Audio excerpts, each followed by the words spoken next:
बहन जी के अलावा कोई चेहरा ही नहीं है भाई। अगर मोदी जी को कोई आराम करा सकता है तो बहन जी करा सकती हैं। नमस्कार दोस्तों, एक बार फिर से आप सभी का मैं बहुत बहुत स्वागत करता हूं। 2024 का चुनाव बहुत करीब है और एक महीने का वक्त और बचा हुआ है। बार बार मैं आपको बताता हूं कि जो चुनाव है 2024 का, वो बहुत महत्वपूर्ण है। ये चुनाव अपने आप में इतना ऐतिहासिक है दोस्तों कि आप समझते हैं कि क्या क्या चीज़ें हो रही हैं। और 19 अप्रैल से चुनाव शुरू हो रहा है। ये जो चुनाव है 1 जून तक चलेगा। 4 जून को नई सरकार या कहिए कि नतीजे आ जाएंगे। और इस बीच कांग्रेस पार्टी लगातार कोशिश कर रही है मायावती जी को लाने के लिए। हमारे साथ हैं नरेंद्र भाई नंदा राजपूत, जो किसी परिचय के मोहताज नहीं है। इसी मुद्दे को लेकर आज मैं इनके साथ हाजिर हूं। नंदा भाई, जो राजनीति इस समय चल रही है, मायावती जी को इंडिया गठबंधन में लाने की कोशिश को कैसे देखते हैं? हाँ, ये तो मतलब सार्थक कदम है, देश के हित में भी है और देश की जनता के हित में भी है और भी जो विपक्ष है उनके हित में भी, और जो सत्ता में बैठे हैं उनके लिए भी बहुत हित की बात है। समझे ना कहीं रेस्ट चाहिए। आदरणीय मोदी जी को काम बहुत किया उन्होंने, 22-22 घंटे, तो ये सम्मान की बात है। उन्हें भाई रेस्ट देना चाहिए।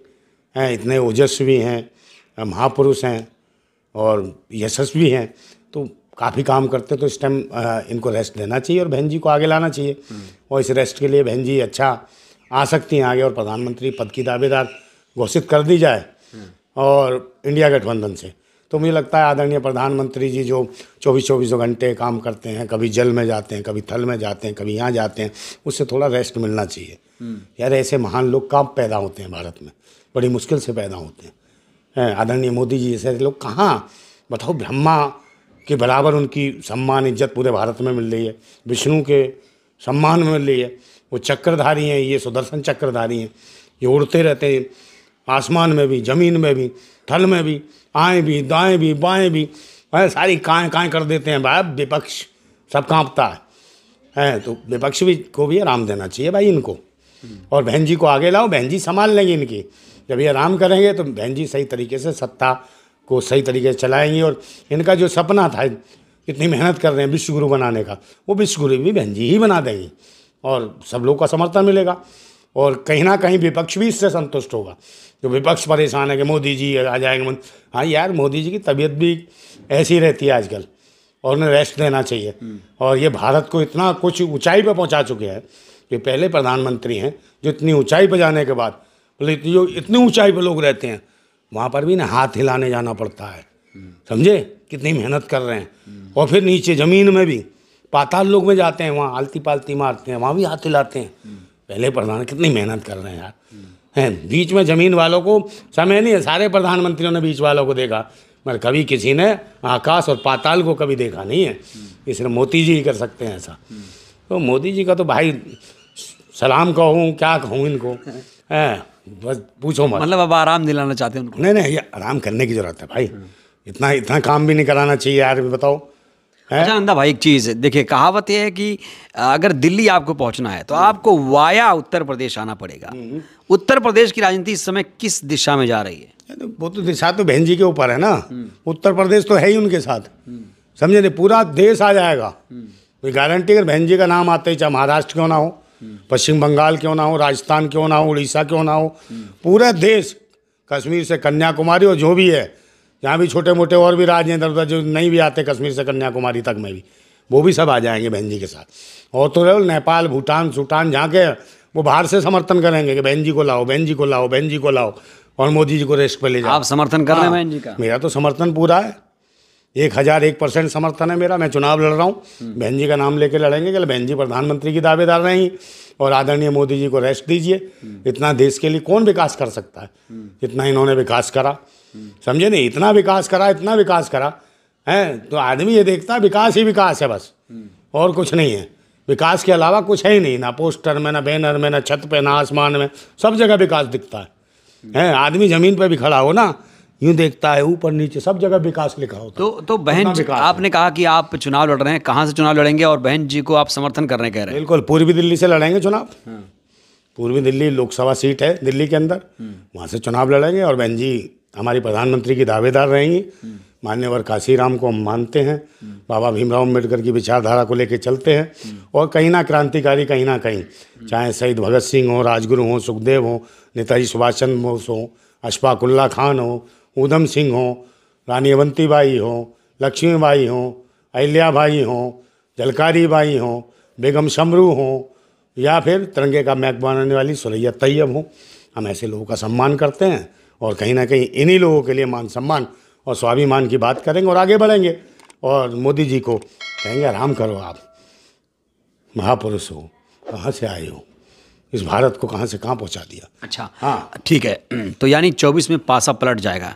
जो 400 पार का नारा है वो धुंधला हो रहा है अब। कौन सा? अरे 400 पार मोदी कह रहे, 400 पार हैं, वो कह रहे 400 पार क्या करेंगे यार, काफ़ी कर लिया आराम। पर ये जो अंधभक्त मान नहीं रहे, भक्त ज़्यादा हैं इनके, कह रहे नहीं गुजरी 400 पार, 400 पार, समझे। वो कह रहे कोई बात नहीं, काम धंधा कुछ ना मिले मगर मोदी जी 400 पार, समझे नहीं, खूब करेंगे चमत्कार। चमत्कार हो रहे हैं ना, देख नहीं रहे हो कैसे कैसे चमत्कार हो रहे हैं। बेटियां पेड़ पर लटक के नाच रही हैं, समझे, मुंह फाड़ के हैं ऐसे हो जाती हैं, समझे नहीं। और बहनी भाई ये है चमत्कार हो रहा है हर जगह, मोदी जी को नमस्कार और चमत्कार। तो इस बार देश की जनता ने भी मन बनाया कि आप रेस्ट करें, आपको चेहरा नहीं है ना, वो लोग बोल रहे हैं, पता नहीं क्यों बोल रहे हैं चेहरा नहीं है। कौन सा? और आप कह रहे हैं मायावती जी चेहरा है। बहन जी चेहरा है बस, बहन जी के अलावा कोई चेहरा ही नहीं है भाई। अगर मोदी जी को कोई आराम करा सकता है तो बहन जी करा सकती हैं, और वो मान भी जाएंगे। तो बहन जी आ जाएंगे तो कहना अरे सुरक्षित हाथों में भारत जा रहा है, तो हमें आराम करने में कोई गुरेज नहीं, वो आराम पे चले जाएंगे आराम करने, समझे, निंद्रा काल में। हाँ हाँ सच बोल रहा हूँ, निंद्रा काल में। लेकिन अखिलेश जी क्या मानेंगे बहन जी के नाम से? क्या उन्हें कोई दिक्कत तो नहीं? नहीं, बहन जी आ जाए, कोई इनका विरोधी नहीं यार, भतीजा के ना अखिलेश जी छोड़ो, तुम्हारे उनका क्या नाम तेजस्वी यादव, सब समर्थन में। अखिलेश जी, तेजस्वी यादव, जितनी और पार्टियां हैं, ईजू बीजू जनता दल, सब हैं, और तुम्हारे मायावती, वो क्या नाम है, ममता बनर्जी, ये सब लोग बहन जी के नाम के खिलाफ कोई नहीं जा सकता, क्योंकि सब जानते हैं बहन जी जैसा शासन चलाती है ना उत्तर प्रदेश में जो चलाया, कभी उन्होंने जात पात धर्म मजहब नहीं देखा। उन्होंने सबके लिए समान अधिकारों की बात करी, आगे बढ़ाने की बात करी, और इसको बढ़ाने की सोची है। और मोदी जी भी समझ रहे हैं कि भाई अब ठीक है, हमें भी आराम करना चाहिए।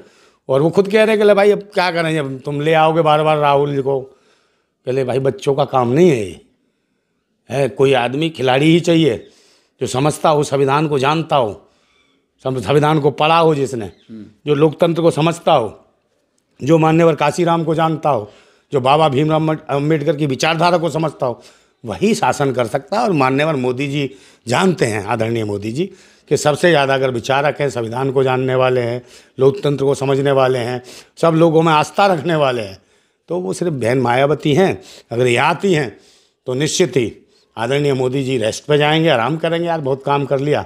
और हम लोग भी चाहते हैं कि अभी ये विश्वगुरु हैं, मोदी जी बन नहीं पाए ठीक है, मगर विष्णु का अवतार तो बन गए, सबने स्वीकार कर लिया। चक्र नहीं चलाते मगर हाँ वायुयान से हमेशा चलते रहते हैं, ठीक है। तो ऐसा कौन इतना संघर्ष करेगा? आप निरंतर आप छोड़िए, अच्छे कपड़े पहनते हैं, लोगों को बताते हैं ऐसे कपड़े पहने, डिजाइन भी अच्छी, भाई उन्होंने सिखाया कि ऐसे कपड़े पहन सकते हैं आप, ऐसी दाढ़ी भी बढ़ा सकते हैं।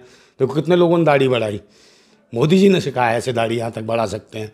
अच्छा, एक बात बताइए, जो बहुजन समाज है, आरोप लगता है कि बहुजन समाज भी अब सत्ताधारी पार्टी की तरफ ही जा रहा है। तमाम चीज़ें सरकार ने भी उनके लिए किया, राम मंदिर का भी जिक्र कभी कभी आ जाता है। नहीं, आरोप क्या है, आरोप तो भाई लगाते ही रहते हैं, विपक्षी लोग हैं, वो आरोप क्या लगाते हैं, समर्थन की बात इसलिए करते हैं ताकि उनकी सरकारें चलती रहें। और बहन जी का कोई साथ नहीं, सत्ताधारी पार्टी के साथ नहीं हुई ना, आशीर्वाद चाहते हैं बहन जी का सब, मोदी जी भी चाहते हैं, इसलिए बहन जी करते हैं। अब लोग कहते हैं बहन जी दबाव में आ गई, अरे दबाव में नहीं आ गई, वो कह रहे तबीयत भी तो ठीक नहीं थी उनकी भी, गले में भी दिक्कत रही, बहन जी के साथ काफ़ी दिक्कतें रहीं, और लोग कहते रहे बहन जी नहीं आ रही, उनको बोलने में भी दिक्कत है बहन जी को, सब कुछ है, मगर दिमाग से पूरी तरीके से मजबूत है। ये ध्यान रखना, इस देश को ऐसे दिमाग की ज़रूरत है जो बहन जी जैसा दिमाग चाहिए। ये प्रधानमंत्री बनने के बाद देश को एकदम सही रास्ते पे लाएंगे, और बढ़िया रास्ते में। क्या करेंगी? 5 चीज़ें अगर मैं पूछूं, बहन जी पीएम बनेंगी तो क्या क्या बदलाव हो जाएगा? देखिए, शिक्षा, स्वास्थ्य, रोजगार, सुरक्षा और महंगाई पे कंट्रोल, ये 5 चीज़ें हैं, बिल्कुल सही।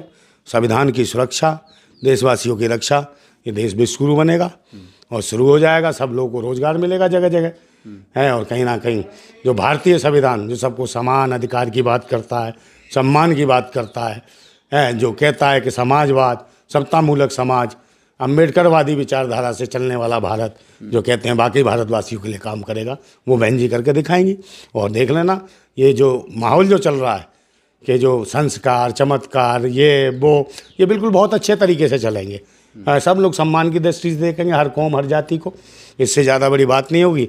और मोदी जी भी रेस्ट करेंगे, उन्हें भी अच्छा लगेगा। बहुजनों को क्या संदेश देंगे? चला गया है, बहुजनों को क्या संदेश देंगे? बहुजनों को संदेश देने की जरूरत नहीं है। ये कौम जो भारतवासी होगी ना, बहुत समझदार है। अब ये कोई ढंग का आदमी, चेहरा ही नहीं आएगा सामने यार, तो किसको देंगे? बहुजन तो भाई बिखरा हुआ आएगा ही, भारतीय समाज में बिखरा हुआ आएगा। सिर्फ बहन जी का एक चेहरा है जिस पर लोग विश्वास कर सकते हैं, भारत के लोग। अगर बहन जी का चेहरा आता है, सब लोग विश्वास हो जाए और सारे के सारे एकजुट हो जाएंगे, समझे नहीं? और कहीं ना कहीं पाखंडी भी जय भीम करने लगेंगे, चंद्रशेखर जी को क्या कहेंगे? चंद्रशेखर जी भी आना चाहें तो आ जाएंगे। वैसे कोई बहन जी को गुरेज नहीं है, आप लड़ो, बहन जी लड़ा दें, वैसे बना देंगे भाई, बहन जी का सपोर्ट करो। आपको तो वैसे भी मंत्री बना, राज्यसभा से बना के भेज देंगे। काहे को परेशान हो रहे हो? लोकसभा लड़ोगे, ये लोग वहाँ मांगते फिर रहे हो और कोई समर्थन भी नहीं कर रहा आपका, क्यों बेइज्जती करा रहे हो भाई? बहन जी पे विश्वास करो, आप भी तो उन्हें मानते हो अपनी बुआ हैं, तो बहन जी पे विश्वास करो, राज्यसभा से आ जाना, बहन जी का सपोर्ट कराओ। और कराना चाहिए, क्योंकि ये युवा नेता हैं भाई, और युवा नेताओं को आगे आना चाहिए। और बहन जी ऐसा नहीं कि इनको समर्थन नहीं करती हैं या इनके साथ नहीं है, वो तो समाज के हर तबके के साथ हैं।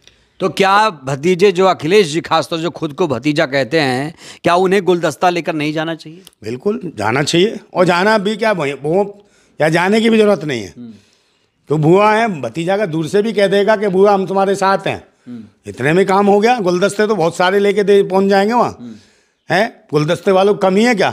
सिर्फ अखिलेश जी बोल देगा बुआ जी आपके साथ हैं, आप प्रधानमंत्री की दावेदार हो, गुलदस्ते तो वैसे ही छा जाएंगे, देने वालों लाइन लग जाएगी। क्यों नहीं बोल रहे हैं ऐसे? तो बोलेंगे, अभी चल रहा है ना गठबंधन, इंडिया गठबंधन। अभी उस पर कह रहे हैं, सोनिया जी भी गहन चिंतन और मनन कर रही हैं, तुम्हारे और भी नेता कर रहे हैं अन्य पार्टियों के। बस सबके दिमाग में ये तो पक्का है कि अगर बहन जी को प्रधानमंत्री का दावेदार बनाएंगे तो मोदी सरकार रेस्ट पे चली जाएगी, आराम करेगी। जो बेड रेस्ट की उन्हें बहुत ज़रूरत है मोदी जी को, क्योंकि मोदी जी कई बार सोचते भी हैं, मगर क्या करें, उनके चाहने वाले भक्त इतने कि उन्हें आराम नहीं करने देते, जहाँ जाओ वहीं पहुँच जाते हैं वो। तो इसलिए वो कई बार वो कैमरे वालों को सब साइड कर देते, सिर्फ हम अकेले दिखेंगे, मानते नहीं, उनके पीछे पड़ जाते हो हैं। कोई आ भी जाता, कौन ही मार के पीछे कर देते, चल है एक अकेले भाई, हम अकेले मेहनत कर रहे हैं ना। मेहनत मैं करूँ, फोटो सब खिंचवाने आ जाए तो मोदी जी को अच्छा नहीं लगता। मोदी 24 घंटे, 24 में मोदी जी रेस्ट कर रहे हैं। अभी 22 घंटे काम किया है इन्होंने, फिर 23 घंटे काम किया, 23 तक 23 घंटे काम किया, अब 24 में 24 घंटे काम करना पड़ेगा इन्हें। इसलिए वो भी सोच रहे हैं यार 24 घंटे थोड़ा तो रेस्ट करना ही चाहिए, अब है नहीं, आराम करना चाहिए। तो अनिश्चितकालीन आराम, अनिश्चितकालीन आराम, आराम ही आराम। भाई एक बात बताओ, जो इतना कुछ करता है अपने बच्चों के लिए, भक्तों के लिए, है तो बहुत कुछ कर दिया उन्होंने, तो भाई अब उन्हें आराम करने की जरूरत है। भक्त उनके पैर दबाए, आशीर्वाद ले, आराम से लेटेंगे, शेषनाग फन होंगे, आराम से लेटे होंगे। तो हाँ। कुल मिलाकर बहन जी इस बार प्रधानमंत्री चेहरा बन रही हैं। बिल्कुल बनेगी। प्रधानमंत्री की मतलब दावेदार बना रहे हो ना, तो निश्चित रूप से प्रधानमंत्री ही बनेंगी। लिखवा लो मेरे से कोरे कागज, अगर प्रधानमंत्री का दावेदार इंडिया कर देता गठबंधन, तो ये प्रधानमंत्री बनने से दुनिया कोई ताकत नहीं रोक सकती इन्हें, समझे नहीं? क्योंकि मोदी जी का भी इसमें समर्थन होगा। मोदी जी स्वयं नहीं चाहते, समझे नहीं, कि वो प्रधानमंत्री, मगर मोदी जी अब नहीं चाहते। मोदी जी चाह लेंगे उन्हें प्रधानमंत्री बनना, तो कोई रोक नहीं सकता। हाँ, क्योंकि ई ची पी है, समझे नहीं, हैंग मशीन है, समझे? तो नहीं, कोई दिक्कत नहीं है, हैंग तो कभी भी टैंक कर देंगे। मोदी जी कोई प्रधानमंत्री, मगर वो चाहते हैं कि बहन जी प्रधानमंत्री बने। आप दावेदार करो, उनका किसी नाम को सहमति नहीं है मोदी जी की, बहन जी के नाम को सहमति है। फिर बहन जी को बनाओ इंडिया गठबंधन से प्रधानमंत्री का दावेदार। मोदी जी 6 स्वीकार, हंसते हुए रेस्ट पे जाएंगे, बेड रेस्ट पे जाएंगे। बहुत समय हो गया, समुद्र का भी मुआयना करके गए हैं, वहाँ बढ़िया सी पालकी बनाई है, समुद्र में आराम करेंगे कमल के फूल पे, शेषनाग ऐसे बैठे होंगे, चलिए, समझे? तो जिंदाबाद था भारत, जिंदाबाद है भारत, जिंदाबाद रहेगा। बहन जी को लाओ, प्रधानमंत्री बनाओ, और मोदी जी को आराम बेड रेस्ट पे ले आओ। जिंदाबाद। बहुत बहुत शुक्रिया। तो नंदा भाई थे, नंदा भाई की बातों को आपने सुना, कितने सहमत हुए, असहमत सहमत, आप अपनी प्रतिक्रिया जरूर दीजिए। बहुत बहुत धन्यवाद, शुक्रिया। जय भारत, जय संविधान।